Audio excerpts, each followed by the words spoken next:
It's the Happy Families Podcast, the podcast for the time-poor parent who just wants answers now.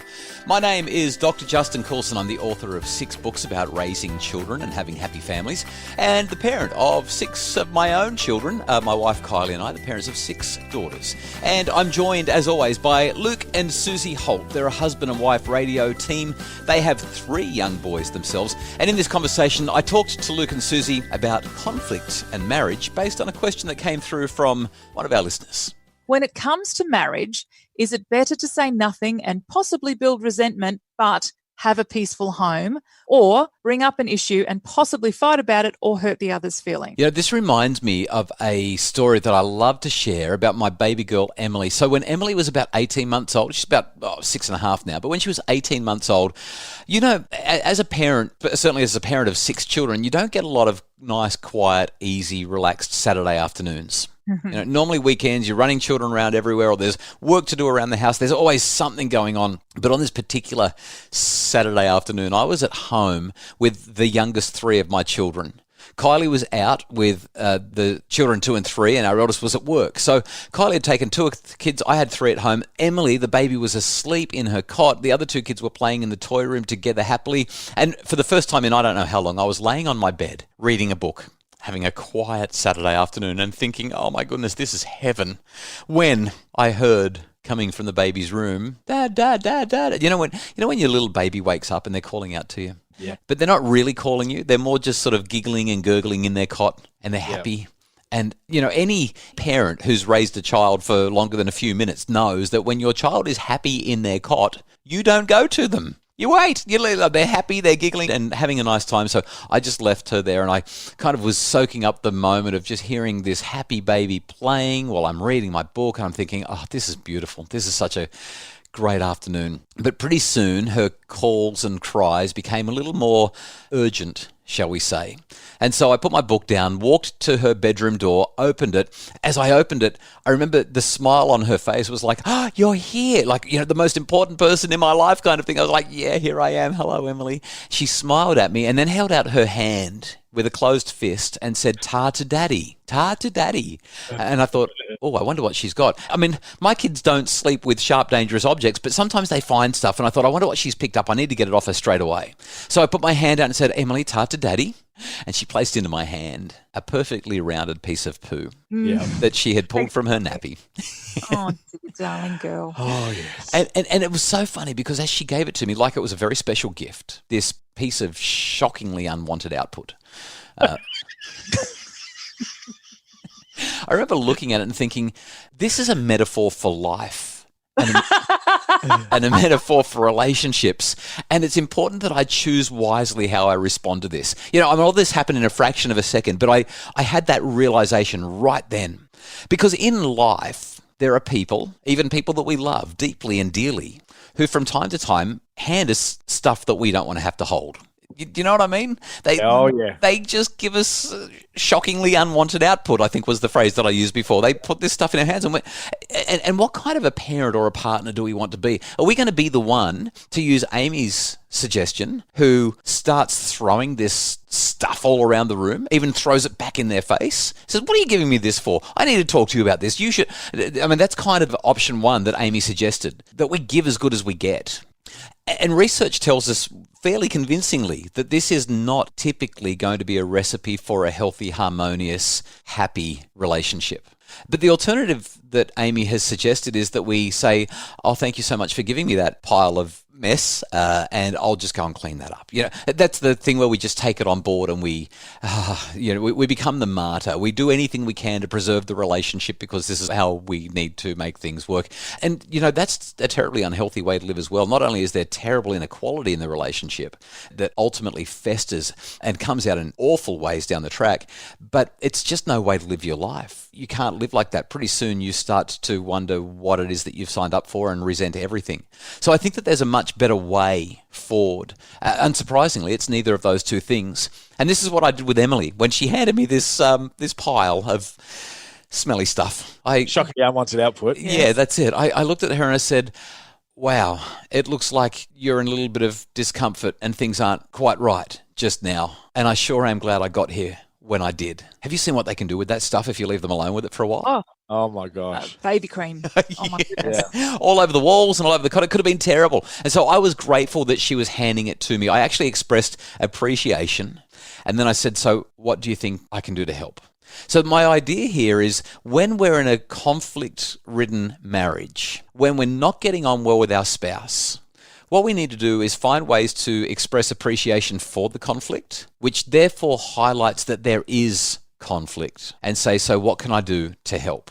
Where do we go from here? Does that make sense? It does, but let me throw the great difficulty that we often have is that when the challenge that they have is all about us, seemingly, and therefore defensiveness comes into play, and your suggested retort back in this conversation gets harder and harder, the more defensive or the more offensive it seems that what they're saying is to us. You know, I'm going to share two other quick stories that I think might be helpful. Both of them are going to make me look good. I promise you that I'm not as good as these stories will make me sound, but every now and again I have a moment of brilliance, and they're the first two that pop into my mind. The first is, now just recently I was having a conversation with Kylie, Mrs. Happy Families, my unparalleled wife, and in that conversation we were talking about some difficulties that we'd had in the past. And she made this comment to me. She said, the one thing about you, Justin, is that you always make your love for me bigger than your frustration or bigger than your pride or bigger than whatever it is that's going on. Your love for me is always bigger than that other stuff. And it really struck me in quite a profound way as I thought, well, that's exactly what it is, because the relationship matters so much more than the dishes that get left in the sink or the fact that we didn't have dinner 2 nights in a row. You know, we have a division of responsibility in our home where Kylie actually takes on a commitment to provide the meals so that I can have my capacity to go out and earn a living, and that's just how we've broken things up. Am I therefore sexist and saying women should be? No, I'm not. I'm just saying that in our family, that's what we've agreed works, and we're both happy with that. But, you know, if there's a couple of nights where that doesn't happen in a row, I might choose to get a little bit frustrated. But I'm not going to, because my relationship with Kylie is worth far more than having to go and buy dinner or have a toasted sandwich. Yeah. Okay, so that's the first thing I would say. Just you make the relationship and your love far bigger than the other thing. And the other thing that I've practiced is when Kylie used to, from time to time, offer me some suggestions for how I might be a better husband, I would say to her, as the little bit of criticism might have slipped in, I would say, I am so grateful that you've pointed out another one of my deficiencies, another one of my character flaws, another one of my areas in which I fall short as a husband or a father. Thank you for helping me to see ways that I can be better. And I remember the first time I said that to Kylie, she looked at me like I was from another planet. because here I was responding to her criticism with appreciation and gratitude. And she looked at me and she's like, where am I supposed to go with that?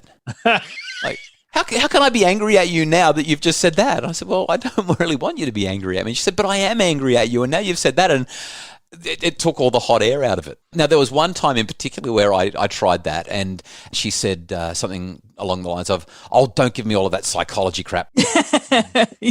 because she was really mad at me. And I said, you know what? You're right. I shouldn't be giving you that psychology stuff.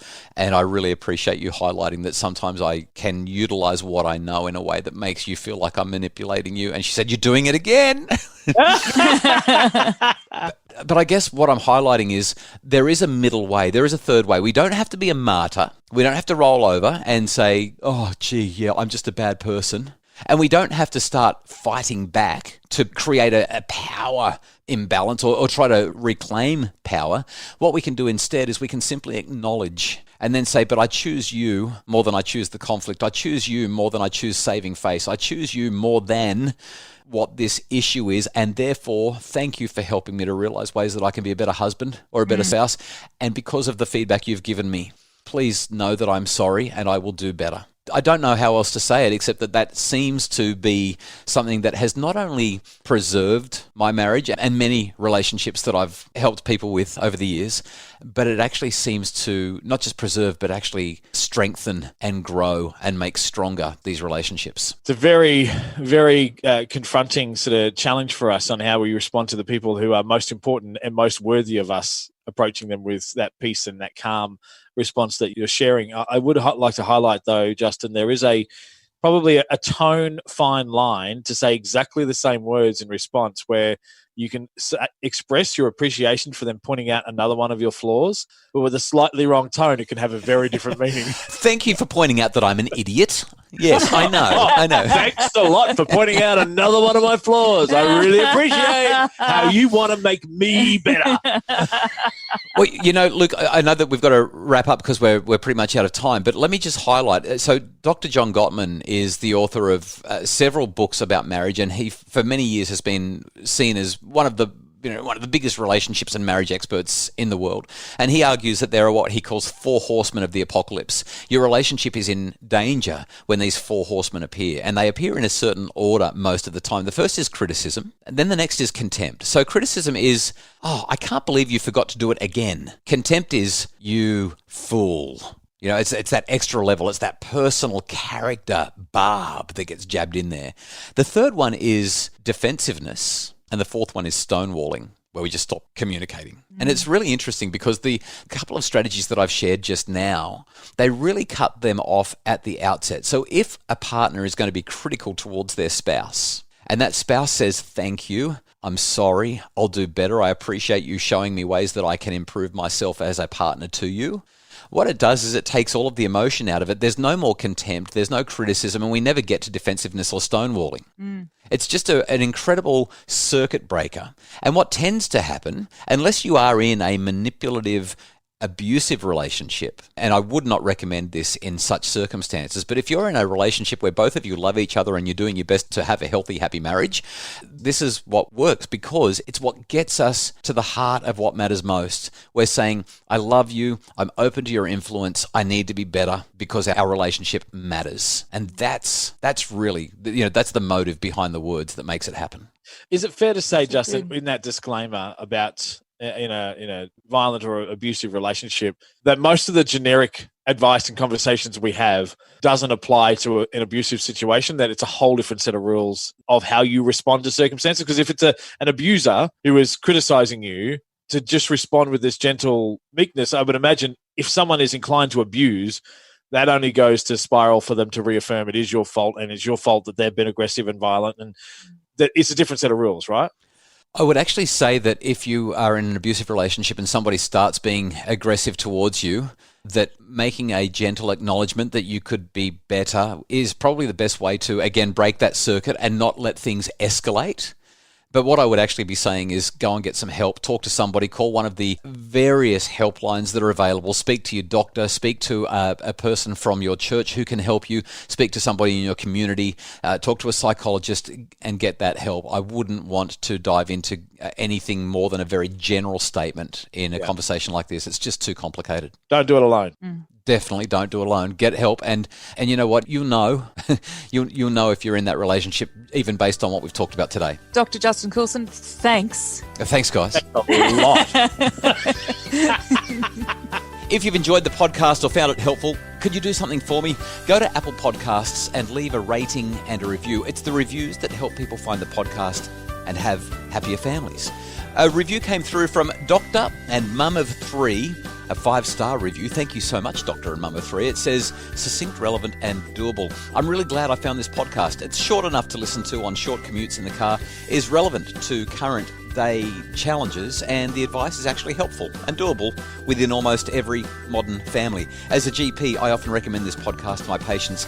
Well, Doctor and Mum of 3, thank you so much for the recommendations. Thank you again for the 5-star review and the opportunity to have an influence in your world. It means a tremendous amount. For more information on how I can help, visit happyfamilies.com.au. While you're there, check out the brand new memberships that we're offering for either about $12 or $17 a month. You can have a parenting expert literally in your pocket. That's me, with a whole range of different ways that I can really elevate the well-being of your family and make a difference. Please check out happyfamilies.com.au for the Happy Families memberships, or go to my Facebook page, Dr. Justin Coulson's Happy Families.